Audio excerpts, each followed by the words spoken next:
and it is Super Bowl week.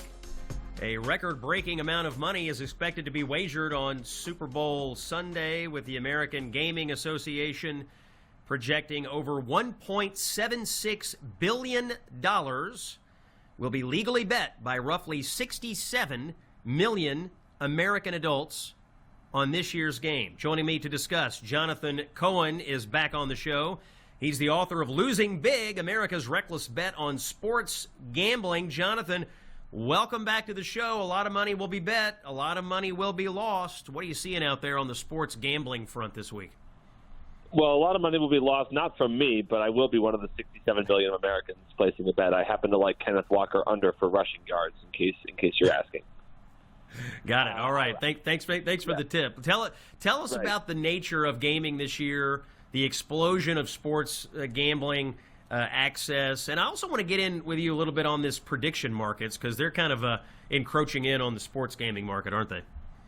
Right. So on the sports betting front, so this, all folks may remember, was unleashed by a Supreme Court decision now 8 years ago in 2018, and I think we've sort of settled into a bit of a holding pattern, so to speak, where people, half of American men between the ages of 18 through 49 have a DraftKings or a FanDuel account or some other sports betting account.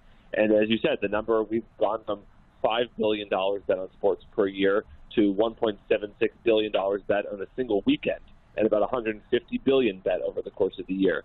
But not included in that number, in that $1.76 billion bet on the Super Bowl, is prediction markets, which is this relatively new backdoor, basically, semi-legal, probably legal, weirdly regulated backdoor that allows people who are, first of all, under the age of 21, and then who live in states that do not have legal licensed sports gambling to bet on sports.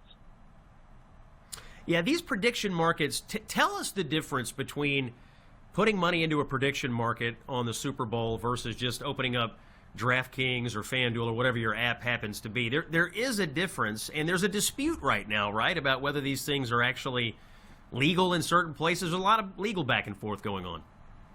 Right, and I'm not going to bore folks by recounting all 35 ongoing lawsuits for these companies, but so technically, really, if you're from a user standpoint, there actually isn't as much of a difference as you would think. If you want to bet on Kalshi or Polymarket as being the largest providers on the Super Bowl, really there's some differences on the user interface side, but really functionally it's the same thing. Of course, the companies have to claim that they are investment platforms, not gambling platforms. So they'll, if I wind up with a broken leg tomorrow, it's because I called it gambling, not investing.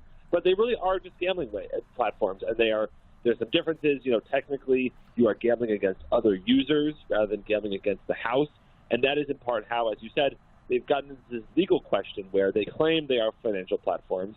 They claim these are investment interests, that you are not buying a sports bet, you are buying an event contract where you are wagering on the outcome, or not wagering, you are investing in the outcome of an event. In this case, it happens to be sports, and that is different somehow, they claim, from gambling and from betting on sports.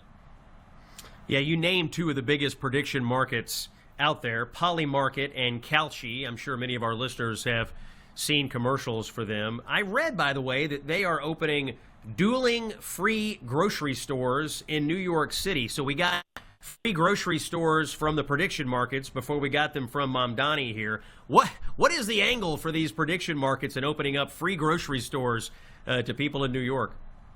So, of course, it's a publicity stunt, and it's silly, and it doesn't make any difference, and we shouldn't pay attention to it.